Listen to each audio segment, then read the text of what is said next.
നാട്ടിലെത്തിയിട്ട് എന്തൊക്കെ ചെയ്യണം എന്നുള്ളതിൽ അങ്ങനെ വ്യക്തമായൊരു പ്ലാനിങ് ഒന്നും ഇല്ലായിരുന്നെങ്കിലും ഒരു സ്ഥലം കാണണമെന്ന് എനിക്ക് നല്ല ആഗ്രഹം ഉണ്ടായിരുന്നു.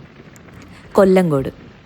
ഇപ്പോൾ ഈയിടെയായിട്ട് ഇൻസ്റ്റഗ്രാമിൽ റീൽസിലൂടെയൊക്കെ ഭയങ്കരമായിട്ട് വൈറലായിട്ടുള്ളൊരു സ്ഥലമാണല്ലോ.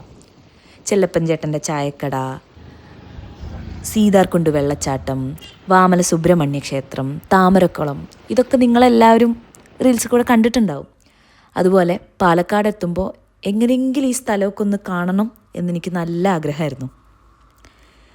സംഭവം ഞാൻ ജനിച്ചു വളർന്നതൊക്കെ മലപ്പുറം ജില്ലയിലായിരുന്നെങ്കിലും 2 വീടപ്പുറം പാലക്കാട് ജില്ലയാണെങ്കിലും ഒരു കല്യാണം കഴിക്കേണ്ടി വന്നു പാലക്കാടിൻ്റെ ശരിക്കുള്ള ഭംഗി അറിയാൻ വേണ്ടിയിട്ട്.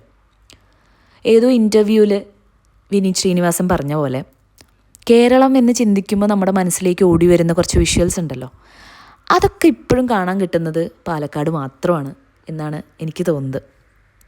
നമ്മുടെ കുട്ടിക്കാലമൊക്കെ ഉണ്ടായിരുന്ന ആ ഒരു കേരളം, ചെറിയ ചെറിയ നാട്ടുവഴികളും ചെറിയ ചായക്കടകളും പലക കൊണ്ട് മാത്രം അടച്ചു വയ്ക്കുന്ന അങ്ങനെ കടകളും കുളങ്ങളും പനമരങ്ങളും മലകളും ഇതെല്ലാം കൂടി ചേർന്ന് വരുന്നൊരു സ്ഥലം പാലക്കാട് മാത്രമല്ലേ. അതുകൊണ്ട് തന്നെ വളരെ ചെറിയൊരു യാത്രയായിരുന്നിട്ട് കൂടി രാവിലെ ഒരു സ്കൂട്ടർ എടുത്ത് 6 മണിക്ക് ഇറങ്ങി 11 മണിയായപ്പോൾ വീട്ടിലെത്തിയ ഒരു ചെറിയ യാത്ര. അങ്ങനെ ആയിരുന്നിട്ട് കൂടി ഈ യാത്ര എൻ്റെ ജീവിതത്തിൽ എനിക്ക് തോന്നുന്നു എല്ലാ കാലത്തും ഞാൻ ഓർത്തു വെക്കുന്നൊരു യാത്രയായിരിക്കും. അതിൻ്റെ കാരണം ഞാൻ നേരത്തെ പറഞ്ഞു തന്നെയാണ്. നമ്മുടെ നഷ്ടപ്പെട്ടൊരു ബാല്യകാലം ഉണ്ടല്ലോ, അതിനൊക്കെ നമുക്ക് വീണ്ടും വീണ്ടും ഓർത്തെടുക്കാൻ പറ്റുന്ന കുറേ കാഴ്ചകളായിരുന്നു അന്ന് അവിടെ പോയപ്പോൾ ഞാൻ കണ്ടത്. പെട്ടെന്ന് ഓടി അപ്പുറത്തെ കടയിൽ പോയി സാധനങ്ങൾ വാങ്ങിക്കൊടുന്നിരുന്നതും മിഠായി വാങ്ങിക്കൊടുന്നിരുന്നതും ഫ്രണ്ട്സുമായിട്ട് കളിച്ചിരുന്നതും നമ്മൾ കണ്ടു മറന്ന കുറേ പാടങ്ങളും വീടിൻ്റെ അപ്പുറത്തുണ്ടായിരുന്ന കുളങ്ങളും ഇതൊക്കെ വീണ്ടും വീണ്ടും മനസ്സിലേക്ക് ഇങ്ങനെ ഓടി വരികയായിരുന്നു.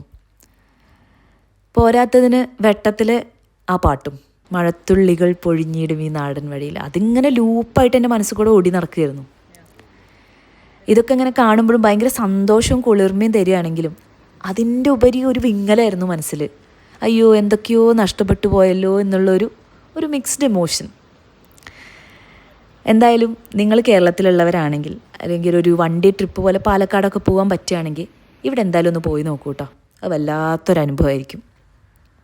അങ്ങനെ അവിടെ എല്ലാം കണ്ട് ഈ പട്ടിക്കുട്ടനോടൊക്കെ യാത്ര പറഞ്ഞ് തിരിച്ചു വരുമ്പോൾ ഒട്ടും പ്രതീക്ഷിക്കാതെ ഒരു കടയിൽ കയറി അടിപൊളി അപ്പവും ചിക്കൻ കറിയൊക്കെ കഴിച്ചിട്ടാണ് ഞങ്ങൾ അവിടെ നിന്ന് ഇറങ്ങിയത്.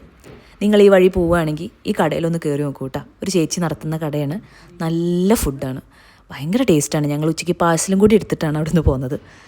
ശരിക്കും മനസ്സും വയറും ഒരുപോലെ നിറഞ്ഞൊരു യാത്ര. അപ്പോൾ അത്രേ ഉള്ളൂ. ബൈ.